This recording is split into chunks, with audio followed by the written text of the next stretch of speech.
Assistant Professor, Computer Science Department. So, welcome to the next session of Python programming. Today we will be discussing about lists, the lists data type of Python programming. So, overview of today's lecture is we'll be knowing about defining how to define lists, the range method, how do we use range method in accessing lists, and also the list comprehensions, inbuilt methods which will come handy along with the Python installation, which we can use for directly for our processing of data. And also we'll be looking at some example programs of lists. Okay. So, what is a list? A list is similar to an array that consists of a group of elements or items. So, it is something like an array. Okay. It is something similar to an array, but the only difference here is array can store only one type of elements. That means similar, heterogeneous, homogeneous data. Whereas coming to list, it can store different types of elements, heterogeneous elements. Okay. And how do we create a list is we put comma separated values between square braces. We put comma separated values between square braces. Now, what is a sequence? A sequence is data type that represents a group of elements. The purpose of any sequence is to store and process group elements. Now, sequence, when we say sequence, in Python we have 4 different types of sequences available: strings, lists, tuples and dictionaries. Why do we call these as sequences is, all these are satisfying the above said property of a sequence, which will store and process group of elements. Strings also store group, lists also store the group of elements, and tuples and dictionaries similarly, right? So that is the reason these are all also called as a sequence data type. Okay. Now, if you let us look at the example. Okay. Here, student is an example list. What all information I am storing in this student list is, first one indicates the roll number, then followed by the name of the student, followed by his marks. Okay. 84, 96, 84, 75, 84, all these are the student Moti's 5 subjects marks. Okay, 5 subjects marks. We can also create an empty list. We can also create an empty list like this. As you can see here, student followed by like equal to open and close square braces indicates an empty list. Okay.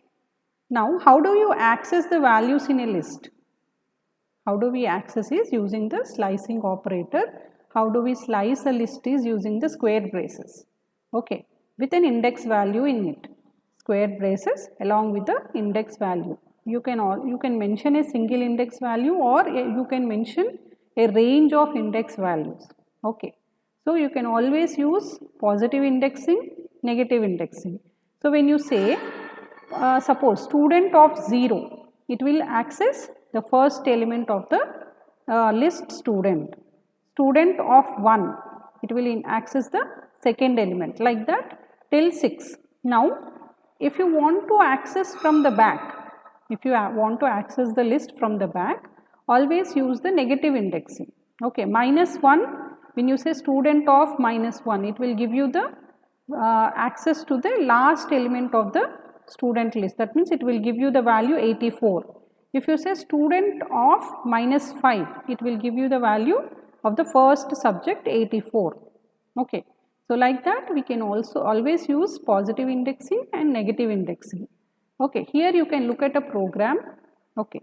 Your first line is creating a list called student. Then I'll say print student. Okay. Then print student of 0. Like that there are multiple statements included in this program. So as per our previous discussion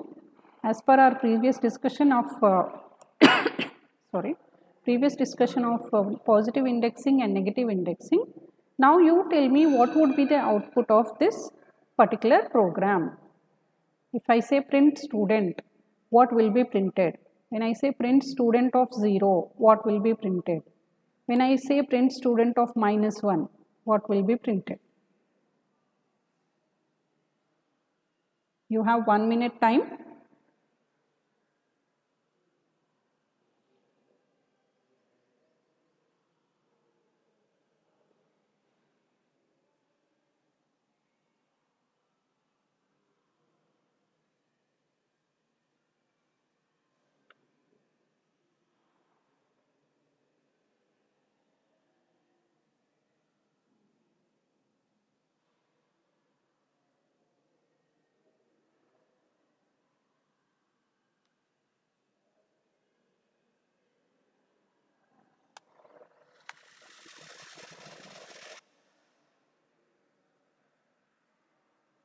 Okay. So let us look at the answer. See, this is the answer for the given program. When I say print student, what will be printed? The list, complete list will be printed. When I say print student of 0, 0 is indexing to the first element of the list. So what will be, 0 is indexed, no, here the answer is, when we say print student of 0, 556 will be the answer. Okay. Next, print student of 0 to 2, 0 to 2. Now here when we give the range of index, it is inclusive of the first index and exclusive of the second index. What do I mean by this is, it is not including 2, that means 0, 1, 2 is not included, that means only 556 and Moti will be printed, as you can see here. So when I say print student to colon, that means 2 to last, this indicates that 2 to last. If you are not mentioning anything as the second index, it means that starting from 2, the list should be printed till last. Okay. So 284 to 84. So all the subject marks are displayed here. Now when we say print colon, first index is not mentioned but last index is mentioned. So that means from the beginning till 3. From the beginning till 3. Okay. That means, as we know, the second index is not inclusive. That means 3 will not be included. So 0, 1, 2. Till 2 it will be printed. 556, Moti, 84. Now print student colon. You are not mentioning first and last, but you are mentioning the colon. So that indicates the list should be printed from first to last. And print student of -1. -1 indicates what? It will be accessing the last element of the list. So 84 will be printed. So 84 will be printed. Okay. Next, print student of -1, okay, -7 and -1. So -1 is 84, okay, 84 to 56. 84 to 56.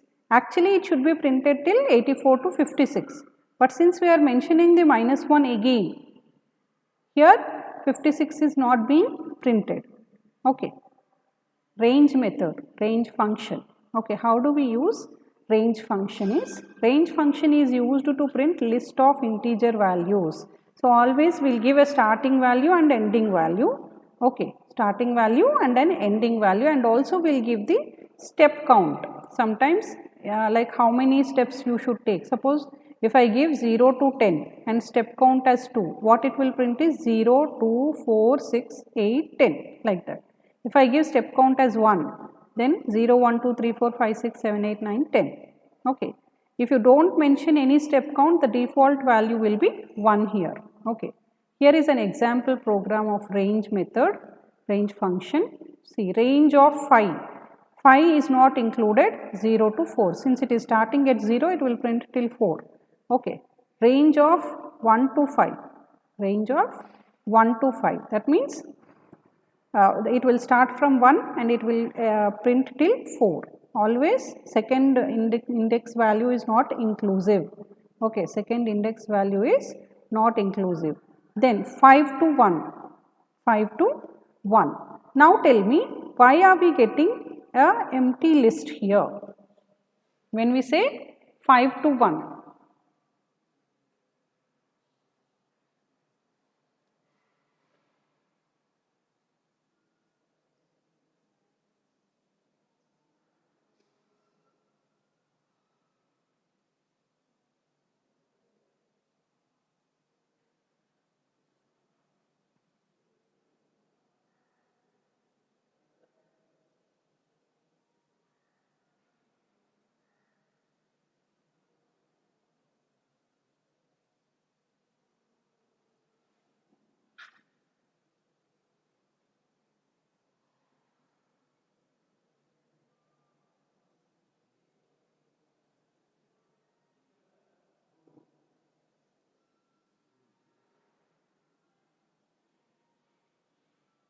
See, the answer here is when you say 5 to 1 and 1 is not inclusive here, second index is not inclusive always. So, it is something like 5 to 5. So, the list will be empty here, the list will be empty here. Next 5 to 1 and minus 1 is the indicator that you are accessing the list from the back. Okay. So, it will be something like 5, 4, 3, 2 and 1 is not included, 1 is not included. Here you did not mention that you are accessing the list from back. Okay. Then range 1 to 10 comma 2, 1 to 10 comma 2. The 2 indicates that step count is 2. So, you are starting from 1. So, 1, 3, 5, 7, 9. 11 will be out of range. So, 11 will not be printed. 11 will not be printed. Now, 10 comma 1 minus 2, that means you are taking one step, 2 steps at a time from the back. So, 10, 8, 6, 4, 2 like that. Okay. 10, 8, 6, 4, 2. Okay. Then range minus 10 comma minus 2, that means between these two. Okay.